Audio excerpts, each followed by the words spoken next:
Hi everybody. So recently I've been playing Shatterline, a new free-to-play FPS game that was dumped onto Steam, and I have to say that so far I have been having a fantastic time. The game is primarily inspired, I think, by things like Warface, which are, again, primarily inspired by stuff like Call of Duty, which as far as I'm aware is pretty popular over in Russia, which if you don't know, this game comes from the Ukraine, and obviously those two places are quite close, a little too close right now. But politics aside, the game is really cool. The game has really cool freedom of movement, each character has pretty interesting abilities, in my opinion, and frankly, considering the game is just free, it's just a really fun game to play. I've personally always enjoyed these sort of match-based FPS games more so than the current trend of Battle Royale.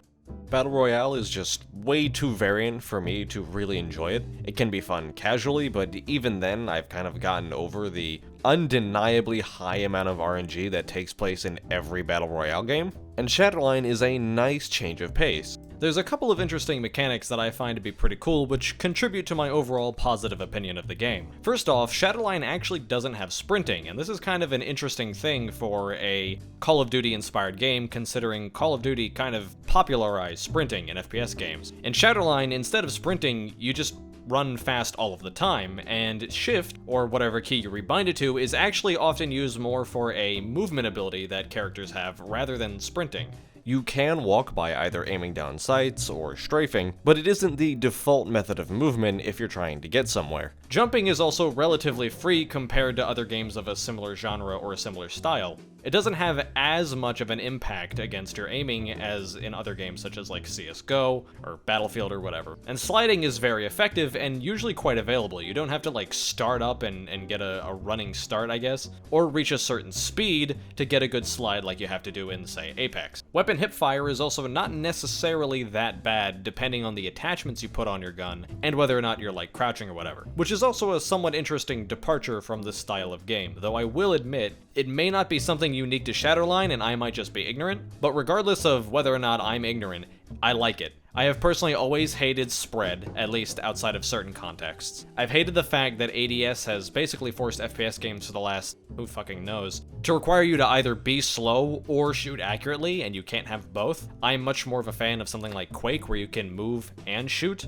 and Shatterline is more in line with that philosophy of gameplay than it is with some of its predecessors, or maybe some of the things that inspired it. And personally, I'm fine with that. I've always much preferred these sort of arena-style shooters, partially because I think there's a lot more mind games going on with their map design, but also because FPS games that have more freedom are just kind of more fun to me. There's simply fewer restrictions on what you can do, meaning that you have more room to individually outplay other people. And I think Shatterline to a degree agrees with me, which is why I think I quite like it. Now, the game isn't perfect, at least not right now. Luckily, a lot of these things will change. Some of the animations at the moment are a little goofy, but that's literally water under the bridge. Who could possibly care about that? The servers can be a little interesting. There's times where I believe I've been shooting people kind of after they've moved around a piece of cover, and sometimes you'll desync and then resync a second or so later, but so far the online experience has been a lot more fun than even certain games with a lot more money than this that I've played recently. Like, playing this is a lot more fun and a lot more consistent than I think even playing Apex or Halo Infinite is, especially Halo Infinite. Now, as far as the characters go, because this is a character-based game, I think they're mostly pretty good. There's a couple of ultimates that are a little annoying, but that's just kind of how it is nowadays. Characters have ultimates, and ultimates are extremely impactful.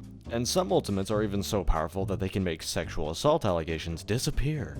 Luckily, ultimates aren't that consistently available, so for the most part, the pain points of getting hit by a weapon that is just kind of bullshit aren't really there. That being said, I think a little bit more counterplay to ultimates would be kind of nice. There's some of them that are really, really good. Pill's fire shotgun thing is pretty ridiculous. Orbit's suicide bomb armor thing, I think, is a bit much, even though you do have to get close with it. Still, it's extremely strong. And Ram's, like, flying jetpack thing, he moves a little bit too fluidly, in my opinion, for this to really be counterable. He does have a short startup when he first initiates the ultimate that you can just kill him out of, but his ability to just twist mid-air on a dime, I think, is maybe a little bit much, especially considering this basically kills anybody near him when he actually lands. And I think Strix's minigun does a little bit too much damage Considering the rate of fire is so absurd, I think it doesn't need to do so much pound for pound, shot for shot damage in addition to that. But aside from that, the characters are mostly quite well balanced, and I think the dynamics they bring to the game are extremely fun. And it's not even that all of the ultimates are really bullshit. I would say pretty much every other ultimate is fine. Malva's is fine, Mongoose's is okay, though very strong, but I think he's balanced in other ways that make it pretty okay that he has a very strong ultimate.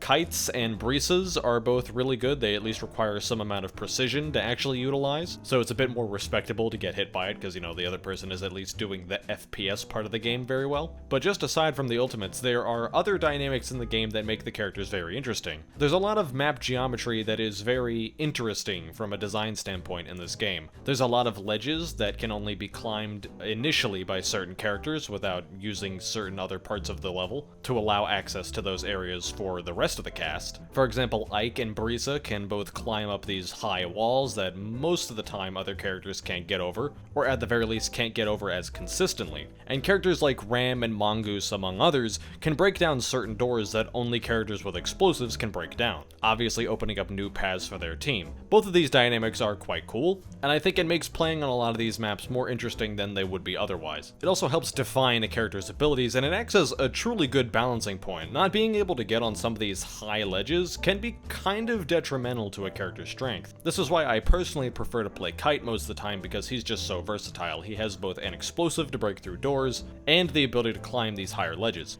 Now, in addition to these alternative navigation points, there's also props that you can move around by kicking them in various parts on every map. And these are one of the more fun parts of the game in my opinion, because you can use them for a lot of interesting stuff. You can block off different paths for your enemies, you can make additional paths for your team, you can make getting over some of these aforementioned navigation points easier for characters who can't get over them consistently, or you can just kick them into people's face and kill them, which is really funny. And this is something I hope the team invests more in when it comes to designing their future maps, because these things are really fun. I think in addition to focusing more on these movable props, the team should also maybe invest a little bit more into adding a bit of freedom of navigation in their maps in general, especially future escort maps. The current escort map just has a lot of kind of two-dimensional choke points that only literally have two places or paths to go, and that gets just a little boring. Obviously there's, I guess, a place for choke points, but I've never found choke points to be very interesting in my opinion. At least in team games like this, I think when you have about 3 paths for the attackers to go around, and also for the defenders to utilize, it gets everybody thinking more. The attackers have 3 different paths that they can try to abuse to get around the defenders' defenses, and the defenders have more things to manage by trying to keep the enemy out of all of these 3 different paths. Now, earlier we talked about the characters' abilities to navigate around certain parts of the map, but of course, this is in addition to their other abilities, which I think are also very well defined and very well balanced. There's quite a lot of cool definition that you get with each character. The developers being willing to actually lock certain paths away from certain characters is something that I don't think a lot of other games would really be willing to do. And I think that each ability is useful, impactful, and provides good, unique utility to each character. Weapon balance is a little different on the other hand. I personally think right now the sniper rifles are a little bit much. Like, I don't feel super comfortable calling for nerfs yet, but I think the sniper rifles should have, they should be affected by aim punch. Currently, it's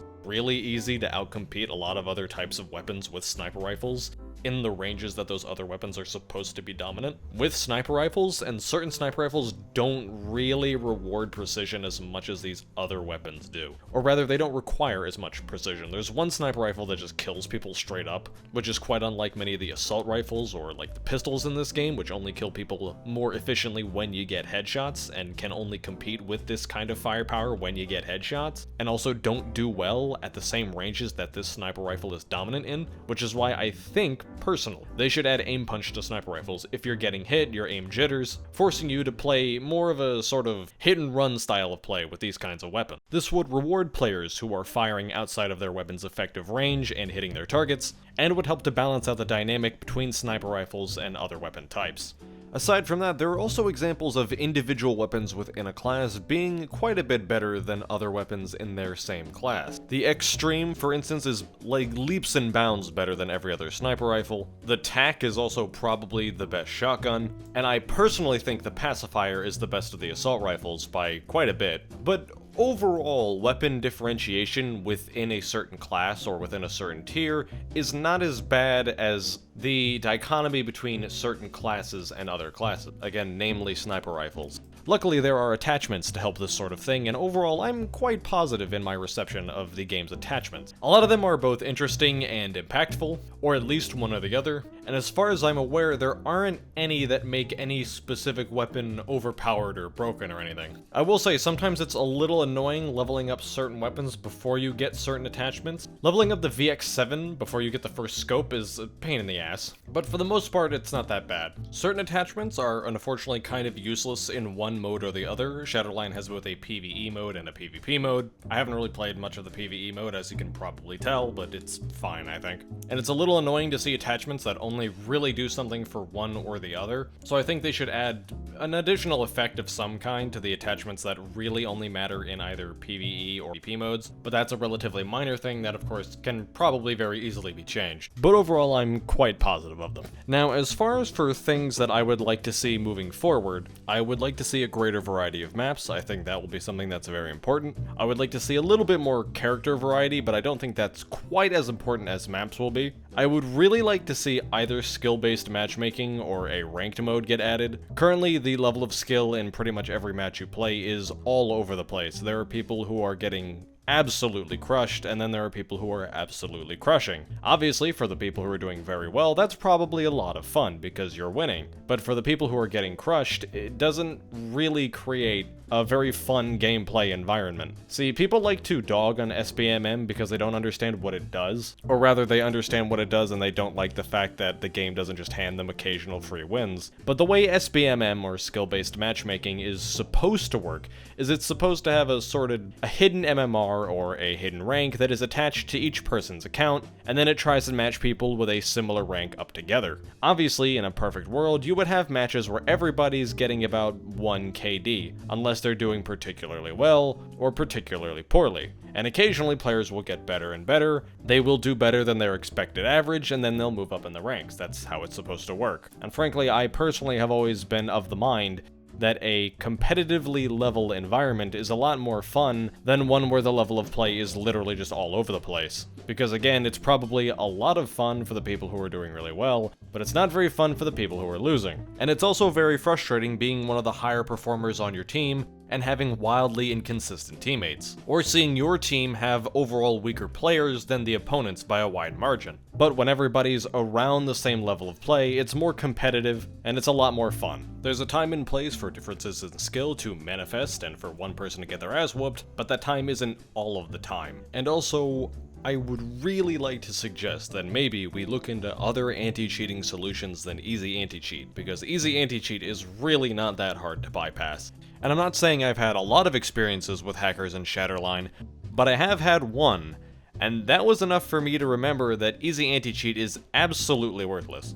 But aside from that, there's really not much to complain about. It's fun. I suggest that anybody who's interested give it a try, and I will be looking forward to seeing you all next time when we are tiering all of the various Doom games. I originally intended for that video to come out before this one, but this one was a lot easier, and I decided I would just make it, since I've been having a lot of fun with Shatterline.